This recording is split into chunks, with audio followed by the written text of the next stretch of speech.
The courthouse loomed ahead, its stone pillars casting long shadows in the late morning light. The air was thick with anticipation, the quiet hum of people shuffling through metal detectors, murmuring in low tones. Inside, the marble floors echoed with the click of polished shoes. The tension was subtle but unmistakable. Something was about to unfold. Deputy Reynolds strode in with authority, badge gleaming under the overhead lights, a smirk barely contained on his face. He was used to control, to bending rules when he deemed fit, and today he carried that arrogance like armor. Every glance he gave was a warning, every step a declaration. This was his domain, and everyone here was beneath him. His uniform fit perfectly, his gun holstered. But it wasn't the weapon that demanded attention, it was the attitude. People instinctively moved aside, sensing his confidence bordering on intimidation. The black man entered quietly. He wasn't loud, didn't demand attention, yet his presence immediately shifted the room's energy.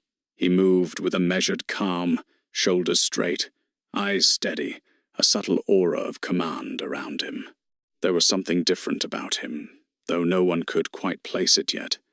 Unlike the deputy, who radiated aggression, he radiated composure. Every step was deliberate, every gesture controlled.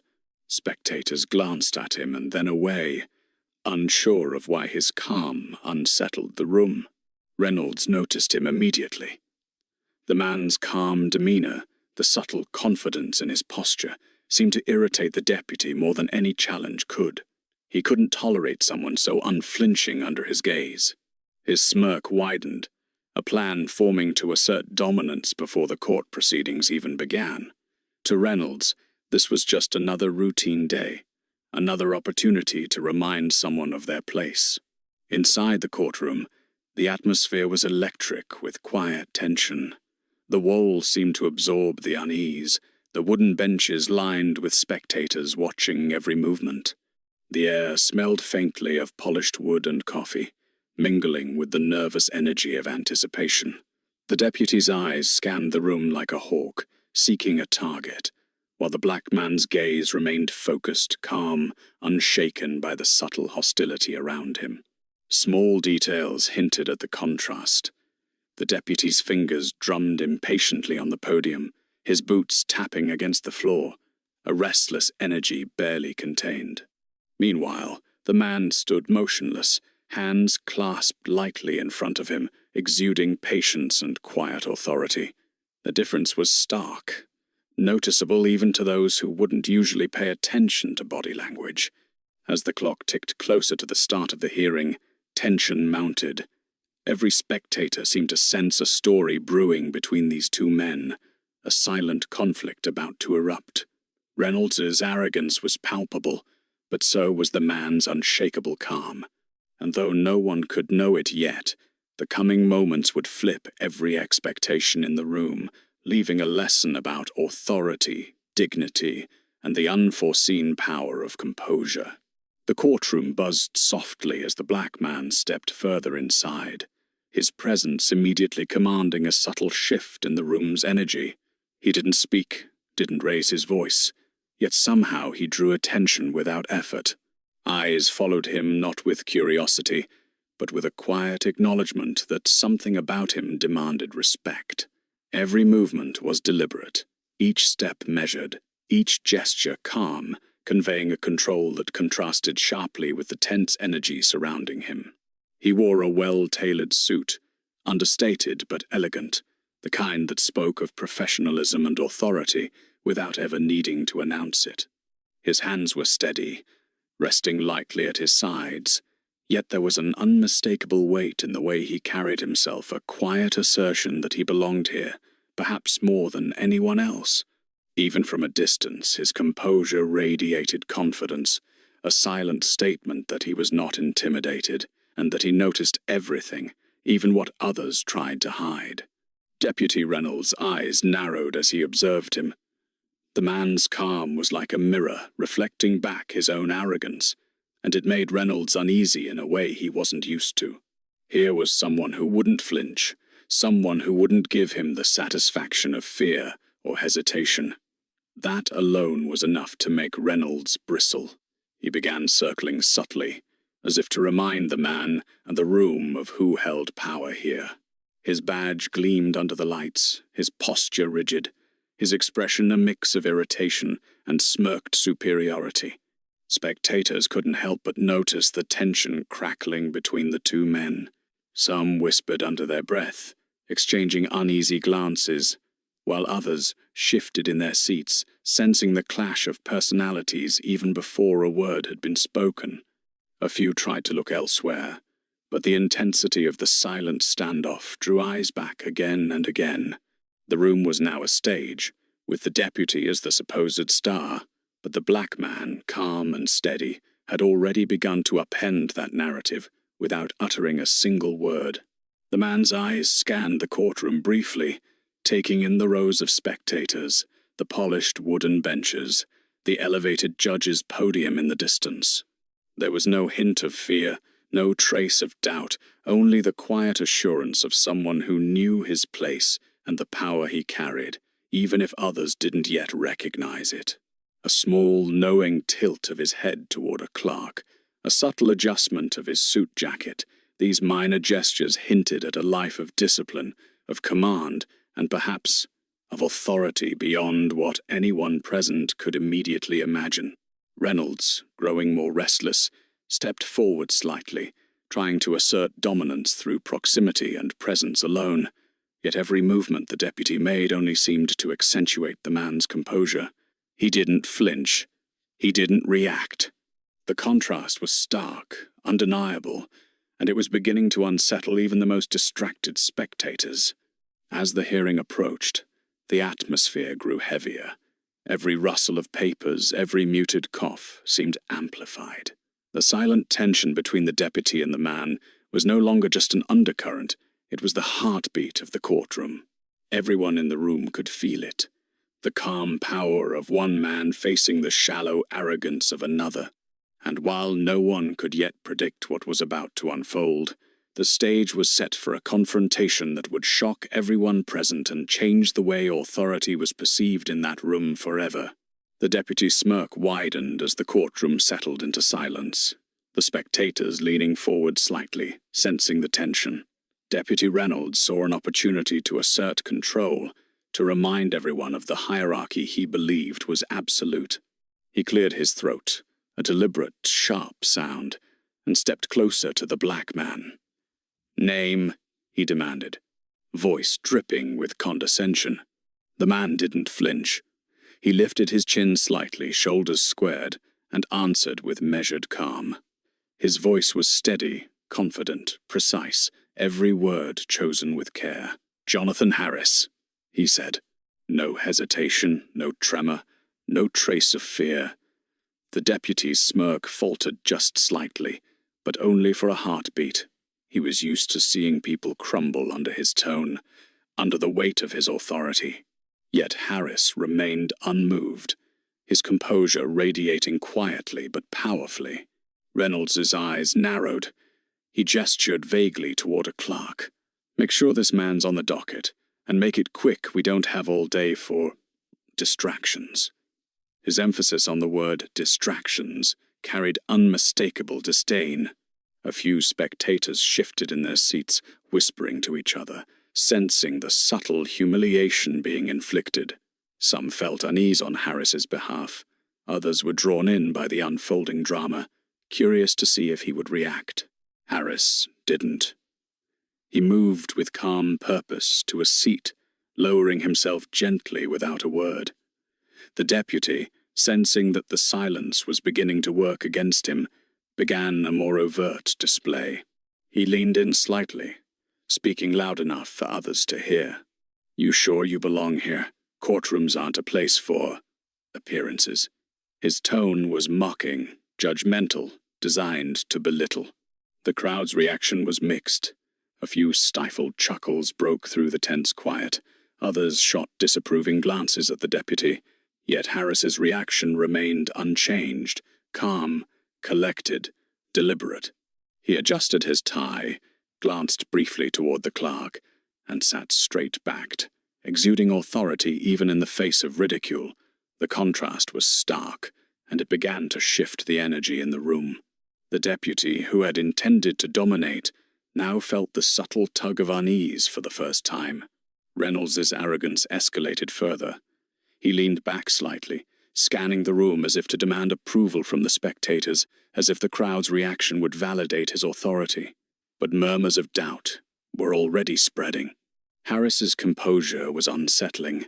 The silent power he carried was beginning to challenge not just the deputy, but the very assumptions of who held authority in that room. Every mocking gesture, the eye roll, the clipped tone, the impatient tapping of his foot, was met with unwavering calm. Harris didn't engage in confrontation, didn't argue, didn't even flinch. It was as if the deputy's attempts to provoke him were evaporating against an invisible shield of patience and quiet dignity. And in that subtle resistance, the crowd began to notice something the deputy hadn't yet realized. This was not just a man enduring ridicule. This was someone who carried authority, respect, and power far beyond what Reynolds could understand. By the time the hearing officially began, the atmosphere had shifted. The deputy's arrogance was still there, but it no longer dominated. Harris's presence, quiet yet commanding, had begun to claim the attention of the room. The stage was set for a confrontation that would test the limits of authority, reveal the consequences of arrogance, and ultimately lead to a revelation no one in the courtroom would forget. The courtroom hummed with an uneasy energy. The deputy had tried to assert his dominance, his voice sharp, his gestures exaggerated, yet something about Harris unsettled more than just him. Spectators shifted in their seats, exchanging furtive glances. Whispers began to ripple through the crowd like a slow-moving tide, small at first, then growing. "Who is he?" one voice murmured. "He's calm," another replied, barely above a whisper. Harris remained seated, composed, hands lightly folded on his lap, eyes calm but observant. There was no nervous twitch, no sign of discomfort, just a steady, measured presence that seemed to draw the room's attention without effort. Even the smallest movements carried weight. The subtle tilt of his head, the calm exhale as he listened, the deliberate way he adjusted his jacket. Every gesture broadcasted a quiet authority that the crowd instinctively recognized, even if they couldn't yet name it. Deputy Reynolds noticed the subtle shift immediately.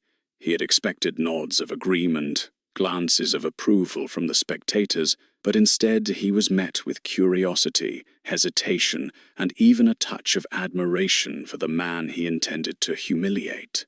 His smirk faltered ever so slightly, though he quickly tried to regain control, straightening his posture and sweeping his gaze across the courtroom like a predator marking territory.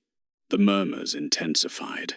Some spectators exchanged knowing looks, sensing the mismatch between the deputy's arrogance and the man's composure. A few leaned forward, intrigued, noticing how effortlessly Harris carried himself in a place that often amplified intimidation.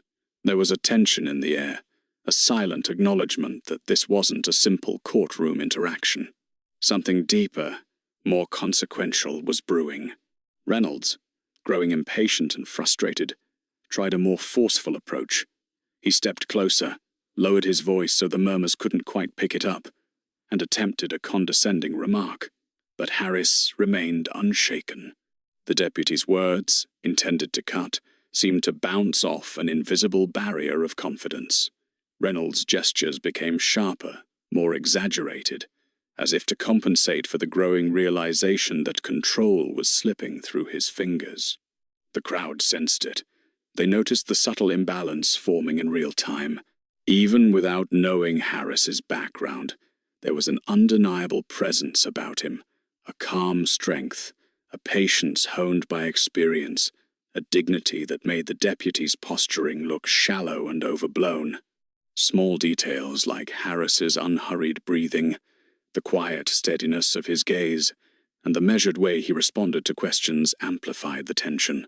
The spectators were drawn to him, their attention shifting naturally from the bluster of the deputy to the composed figure in the center of the room. By the time the hearing formally began, the atmosphere had transformed.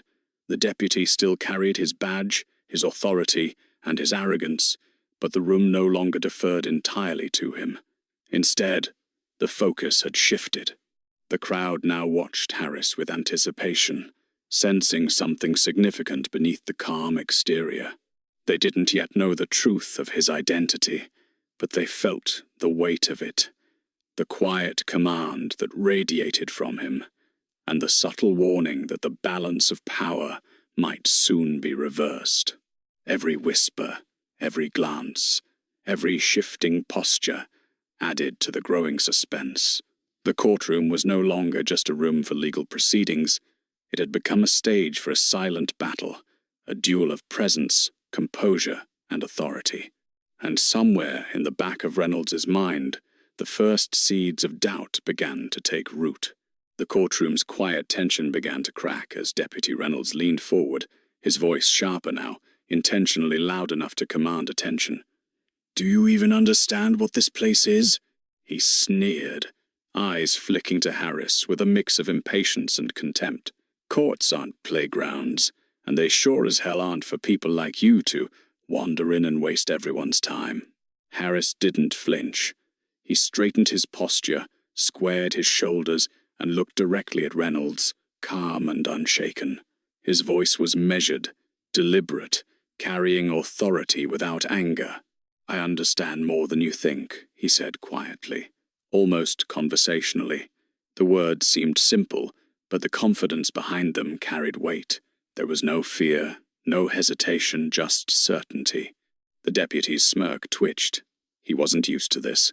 Most people cowered or fumbled under his tone. This man, however, responded with calm precision, and that subtle defiance irritated Reynolds to his core.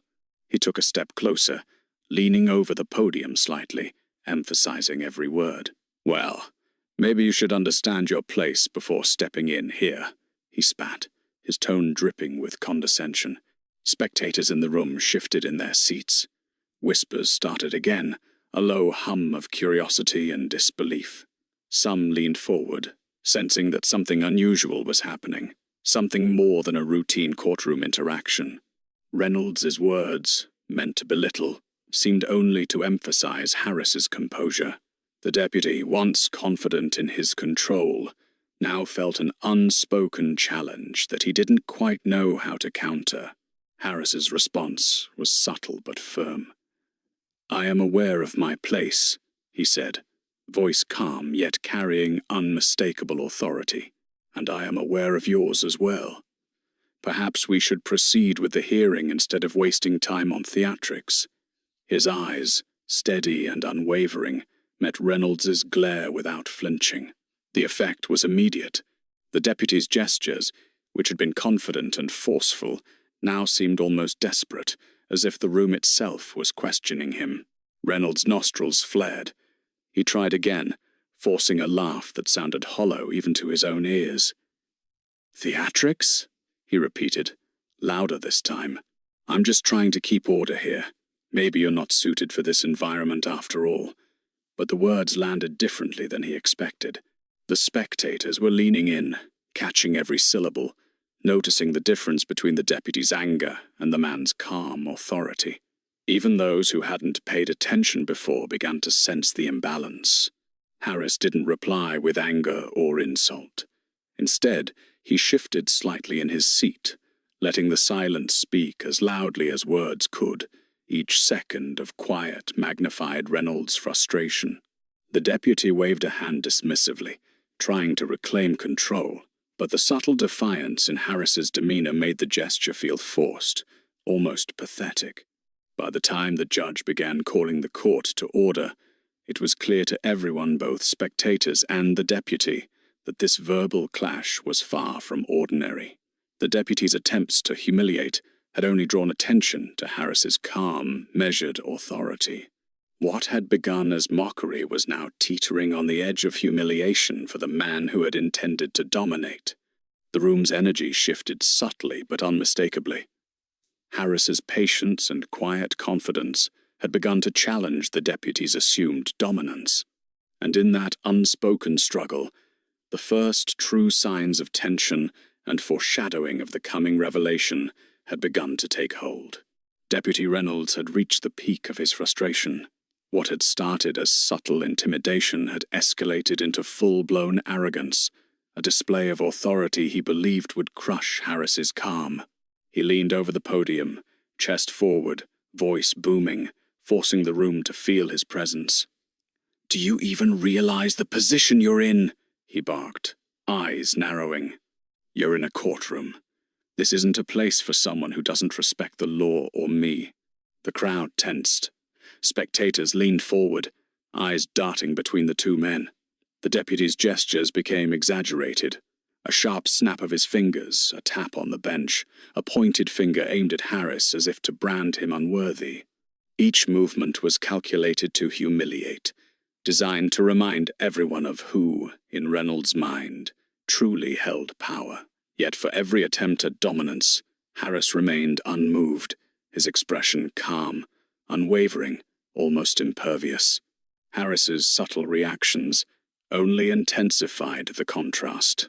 A slight tilt of his head, the steadying of his posture, the measured way he adjusted his cuffs, all small gestures, yet each one spoke of discipline, authority, and unshakable composure.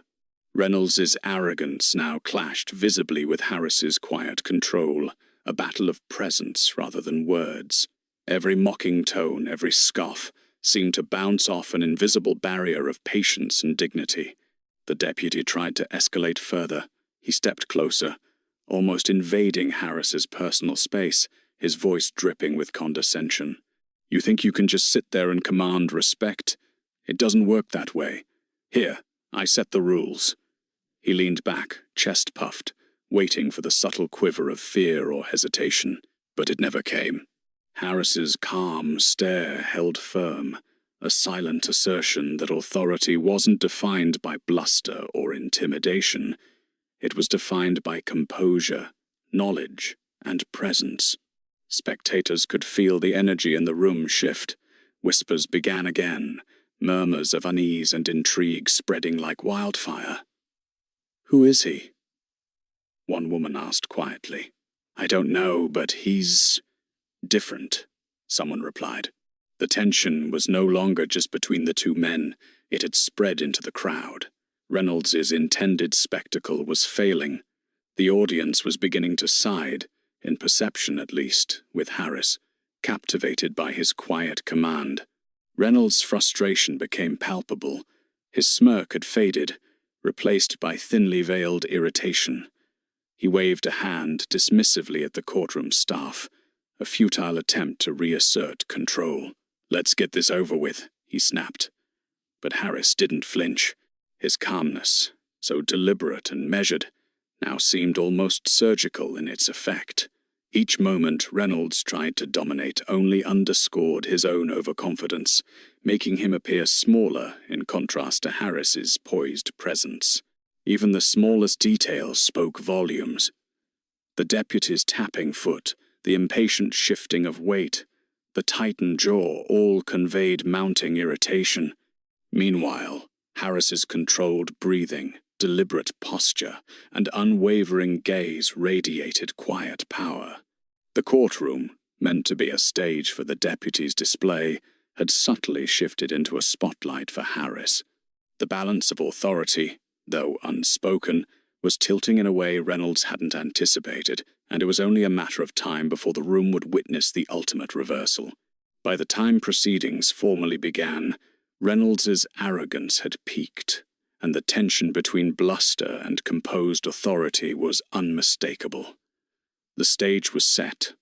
The deputy's overconfidence, once his greatest strength, had begun to unravel, while Harris's calm presence quietly commanded the room, foreshadowing the revelation that would shock everyone and leave the deputy exposed in ways he could never have imagined.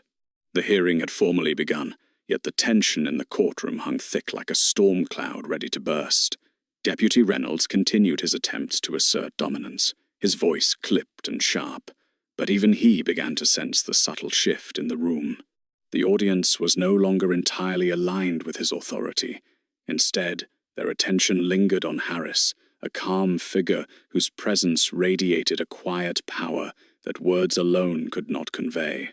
Harris sat poised at the table, hands lightly resting on a folder of documents. The papers were neatly organized, legal forms that hinted at a life steeped in law, experience, and discipline. The meticulous arrangement was no accident. It spoke of someone who understood procedure, control, and order on a level far beyond the deputy's imagination. Reynolds noticed the folder, briefly dismissing it, but something about the care and precision unsettled him. As the deputy barked out procedural questions, Harris responded with deliberate clarity, each answer precise and controlled. There was no hesitation, no stammer, no sign of intimidation. But it wasn't just his calm demeanor that drew attention, it was the subtle hints of authority embedded in his movements.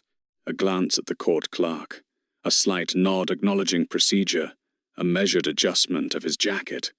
All these tiny actions broadcast an underlying command, as if the room itself were quietly acknowledging him. Spectators began to notice. Some leaned forward, exchanging subtle glances, whispering to each other, trying to piece together the mystery. "He's not just calm. There's something else," someone murmured.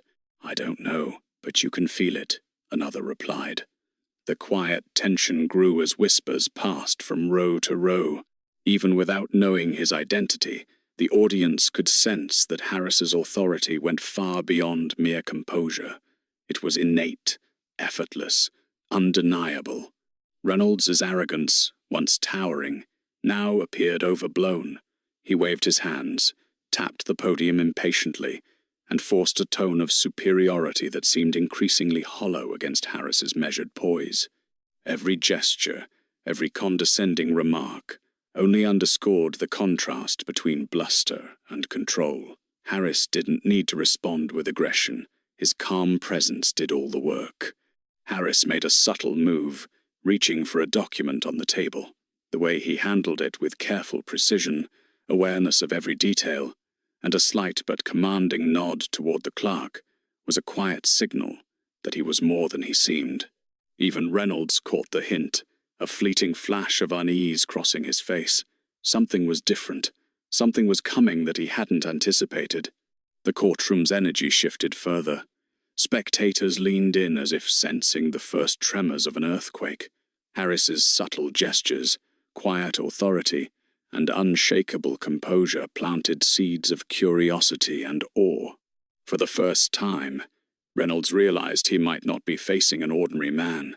The whispers intensified, the murmurs spreading like wildfire, and even the most distracted observers felt the silent weight of the truth hovering just out of reach. By the end of this chapter of tension, the room had changed. The audience, once passive, was now alert, sensing the incoming revelation. The deputy's overconfidence had begun to waver, while Harris's quiet signals, subtle nods, precise movements, calm authority foreshadowed a twist that would soon flip the courtroom upside down.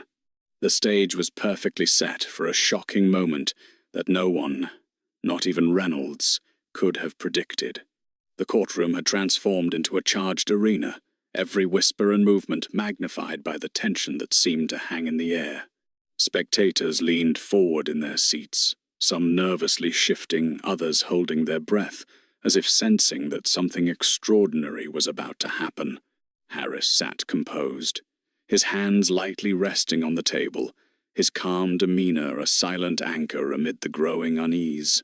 Deputy Reynolds paced slightly behind the podium, glancing over at Harris repeatedly. Each time their eyes met, the deputy felt a flicker of uncertainty he hadn't experienced before.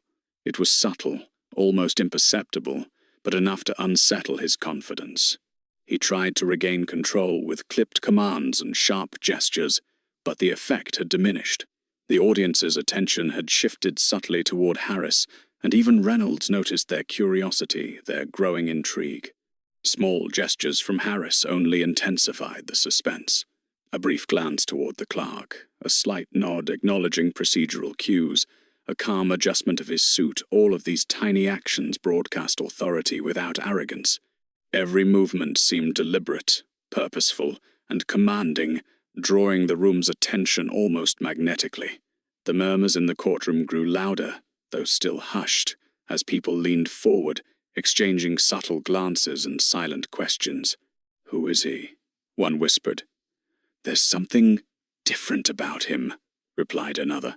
Reynolds attempted to puncture the tension with a forced display of power. "Sit still and answer my questions," he barked, raising his voice. The words were sharp, aggressive, designed to intimidate. But Harris's response was measured, his tone calm yet precise. "I will answer, of course," he said, his voice carrying confidence that could not be shaken. The deputy's gestures, once imposing, now seemed exaggerated, almost desperate. His attempts at dominance only highlighted Harris's unwavering composure. Even the spectators began to react subtly. Eyes darted from Reynolds to Harris, noting the stark contrast between bluster and quiet control. A few fidgeted in their seats. Others exchanged knowing glances. There was a collective recognition that what was unfolding was no ordinary courtroom interaction. The whispers were no longer just speculation, they were an undercurrent of anticipation, a quiet suspense that tightened the room's atmosphere. Harris leaned forward slightly to review a document, his movements smooth, precise, deliberate. The subtle confidence in the way he handled the papers, the quiet authority with which he acknowledged the clerk, sent a ripple through the audience. Even Reynolds, for all his arrogance, couldn't ignore the aura of competence and control. There was a realization forming, quiet but undeniable. This man was far more than he appeared. The minutes stretched, each tick of the clock amplified by the room's silence and tension. The deputy's impatience grew, his gestures sharper, his commands louder, yet they fell flat against Harris's calm. The crowd had begun to anticipate the coming revelation, their attention captured entirely by the quiet, deliberate authority of a man who refused to be intimidated. By the end of the chapter, the courtroom had become a powder keg of suspense. Every glance, every gesture, every whisper amplified the tension. Harris's calm authority contrasted sharply with Reynolds's crumbling confidence, foreshadowing a twist that would soon shock the entire room. The stage was set, the audience was on edge, and the moment of revelation was approaching with inexorable inevitability. The clerk approached the elevated bench with a stack of documents, her steps deliberate on the polished courtroom floor. Harris's calm gaze followed her movements, noting every detail without haste. There was no tension in his posture, no nervous anticipation, only controlled awareness. The room felt charged, almost electric, as if the air itself had thickened with the audience's growing curiosity. Deputy Reynolds paced slightly behind the podium, his usual confidence faltering. He had tried everything to dominate the room, sharp words, condescending gestures, displays of authority, but the effect had begun to wane. Harris's presence, measured and unwavering, drew the attention of the spectators. Reynolds could feel their eyes shifting from him to the black man he had intended to humiliate. A small knot of unease formed in his chest, a sensation he hadn't felt in years of wielding power. The clerk handed Harris a folder with the formal swearing-in documents. He accepted it gracefully, thumbs brushing over the edges as he opened it, scanning the papers with a practiced eye. Every movement was deliberate, precise, almost ceremonial. There was an understated authority in the way he handled the legal forms, a quiet command that radiated confidence. Spectators leaned forward, murmurs swelling again, sensing that this was no ordinary courtroom procedure. Reynolds's gaze flickered to the documents, a flicker of recognition passing across his features. He had seen similar paperwork before, forms associated with official appointments, not mere appearances in court. Something about the folder, and the way Harris handled it, planted a seed of doubt in the deputy's mind. The words he had used to assert authority, meant to intimidate, now seemed hollow. His smirk faltered, replaced by a tightening in his jaw. The clerk began to announce the procedure for swearing in. "Please rise for the formal oath of office," she said clearly, and Harris stood with calm dignity. The deputy's chest tightened as he watched, a slow, sinking realization beginning to take root. The man he had belittled, mocked, and tried to humiliate was moving through the motions with the precision of someone who had long practiced the rituals of power. The audience noticed the subtle cues, the measured steps, the confident stance, the quiet authority radiating from Harris. Reynolds felt a prickling unease. His voice, once commanding, now seemed less potent, almost irrelevant. The whispers in the room grew louder, spreading through the spectators like wildfire. Even those who hadn't been paying close attention before were now drawn into the scene, sensing the dramatic shift. The deputy's arrogance, once a pillar of his dominance, was crumbling under the weight of a truth he hadn't anticipated. As Harris approached the bench, documents in hand, his calm gaze met Reynolds for the first time in several minutes. The room seemed to hold its breath. There was no outward gesture, no hint of malice, just composed authority. Reynolds felt it fully, like a cold weight pressing against him. The man he had mocked and sought to belittle was far more powerful than anyone had realized. The moment of revelation, the one that would stun the deputy and the audience alike, was only seconds away. The courtroom fell into a tense silence as Harris stepped up to the bench. His movements were fluid, precise, carrying the quiet authority of someone accustomed to command. Every spectator leaned forward, the air thick with anticipation. Deputy Reynolds, standing rigid behind the podium, felt an unsteady knot of anxiety tighten in his chest. The smug confidence that had guided him all morning was slipping, replaced by a creeping realization that the situation had gone far beyond anything he had prepared for. Harris took the oath documents from the clerk with steady hands, his gaze sweeping across the courtroom. He met Reynolds's eyes for a brief moment, not with anger, not with gloating, but with calm assurance, a quiet reminder that the power he had tried to mock was not only intact but absolute. The deputy's smirk faltered entirely. For the first time that day, he felt exposed, vulnerable, insignificant under the weight of Harris's composed presence. The clerk raised her voice, beginning the oath. "Do you solemnly swear to uphold the law, execute your duties faithfully, and maintain impartiality as a judge?" Harris's voice, measured and unwavering, carried through the room. "I do." The words were simple, but in that moment they struck like a thunderclap. The deputy's mind raced, the arrogance that had dominated him for so long faltering under the reality unfolding before his eyes. Spectators gasped softly, whispering to one another. Some faces registered disbelief, others admiration. The shift in energy was palpable. The man who had been belittled, mocked, and underestimated now stood at the pinnacle of authority, the embodiment of composure and justice. Reynolds's attempts at dominance, the very arrogance that had fueled his behavior, now appeared petty and foolish in comparison. Harris placed the documents carefully on the bench and straightened, his posture impeccable. He looked down at the courtroom with quiet authority, acknowledging the weight of the role he now formally assumed. Each subtle gesture, the way he folded his hands, the steady tilt of his head, the measured exhalation radiated command. The audience, already captivated, was now mesmerized, witnessing the full extent of the reversal that had just taken place. Reynolds froze, caught in the gravity of the moment. The reality hit him like a physical blow. The man he had tried to humiliate was no ordinary participant. He was the judge, the ultimate authority in the very courtroom where Reynolds had sought to display power. Every mocking comment, every condescending gesture, every attempt to dominate had not only failed, they had set the stage for Reynolds' complete exposure. The courtroom remained still for a heartbeat, the silence heavy, almost suffocating. Then murmurs rippled through the spectators, a quiet acknowledgement of the poetic justice unfolding before them.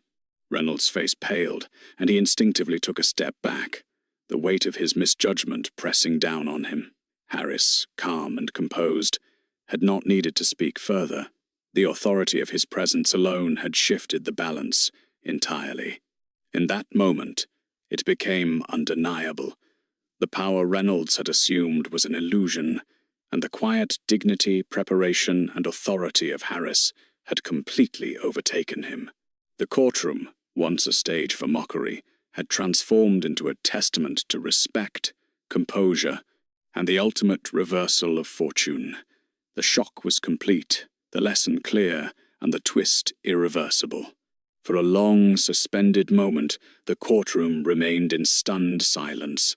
Spectators' eyes darted between Harris and Deputy Reynolds, trying to process what had just happened. The man they had assumed was a subject of ridicule, the one Reynolds had mocked and belittled, was now the presiding judge. The shift in power was palpable, almost tangible, and it reverberated through the room like a physical force. A few gasps escaped from the crowd. Whispered exclamations began to ripple from row to row. "I knew there was something different about him," one observer murmured, voice trembling with disbelief. He's the judge," another whispered, unable to conceal the shock. People craned their necks to catch every subtle gesture, every slight movement, as Harris adjusted the papers on the bench with calm precision. Even the most distracted spectators now fully understood the magnitude of what had just occurred. Deputy Reynolds stood frozen, a rigid figure of disbelief. His chest heaved slightly, a subtle tremor betraying the fear and humiliation he tried to mask. Every muscle in his body tensed, every instinct screaming for him to reclaim control, but the reality had sunk in too deeply. He had been utterly exposed. The man he had mocked, intended to belittle, now held complete authority over him, and the courtroom bore witness. Harris's composure remained unshaken. He didn't gloat, didn't mock. His authority was silent, measured, absolute. The contrast was almost cruel in its subtlety, Reynolds' bluster and arrogance against Harris's quiet confidence. The deputy's gestures, once assertive, now appeared small, even pathetic in comparison. Every spectator sensed it the dramatic reversal of power, the poetic justice that had unfolded. The murmurs grew louder, though never enough to interrupt the solemnity of the moment. Some spectators exchanged glances of awe, others shook their heads in disbelief. The energy of the room had shifted entirely. Reynolds, who had begun the day as the dominant force, was now dwarfed by the very man he had attempted to humiliate. The humiliation that had been intended for Harris had instead been transferred entirely to the deputy. Even the court staff noticed. The clerks, the bailiffs, everyone in the room was conscious of the irony. The man who had entered quietly, unnoticed by many, now commanded the full attention and respect of the courtroom. His calm demeanor, his precision, his authority, all of it spoke louder than any words could. Reynolds could no longer rely on intimidation, gestures, or tone. He was powerless under the weight of Harris's presence, fully aware that his arrogance had been exposed for all to see. Finally, the whispers settled into a quiet murmur of respect and acknowledgement. The lesson was clear. Arrogance, cruelty, and mockery held no power against true authority, composure, and dignity. The courtroom had witnessed a complete reversal. Deputy Reynolds had been humbled, not by confrontation, not by argument, but by the sheer force of presence and the undeniable authority of Harris. The room had shifted, and no one would forget the moment when the tables turned, and justice both literal and moral was served in a single, unforgettable act. The courtroom was quiet, but the energy in the room had shifted completely. Harris, now fully sworn in as judge, sat behind the bench with an air of calm authority that commanded respect without a single raised voice. His presence was steady, unwavering, a silent testament to patience, dignity, and professionalism. Every spectator, every court staff member, and even Deputy Reynolds felt the weight of his authority. The man who had once been the target of mockery now defined the room. Reynolds, still standing near the podium, looked smaller, diminished. His arrogance, which had fueled the morning, was gone, replaced by a mixture of disbelief, humiliation, and grudging respect. He realized, painfully, that authority cannot be assumed, it must be earned, carried with composure, and grounded in respect for others. His gestures, once commanding, now appeared exaggerated and hollow. The contrast between his aggression and Harris's quiet command could not have been clearer. The crowd remained attentive, absorbing the full impact of the reversal. Whispers ran through the spectators, some expressing awe, others reflecting silently on the lesson they had witnessed. The courtroom had become more than just a stage for legal proceedings. It was a testament to human dignity, to the power of calm authority over bluster and prejudice. The deputy's failure to recognize Harris's true character had made him the subject of humiliation, while Harris's composure amplified the respect he deserved. Harris looked around the courtroom briefly, meeting the eyes of the spectators and then Deputy Reynolds. There was no malice, no gloating, only measured authority. His calm, deliberate actions had spoken louder than words ever could. The audience could feel it, the quiet strength of someone who carried both knowledge and integrity, whose authority was unshakable because it was earned, not assumed. The deputy's attempts at intimidation had been ineffective because true power lies in presence, in discipline, and in the confidence to remain unshaken. Reynolds finally stepped back, his posture slackening, as if a physical weight had been lifted from the room.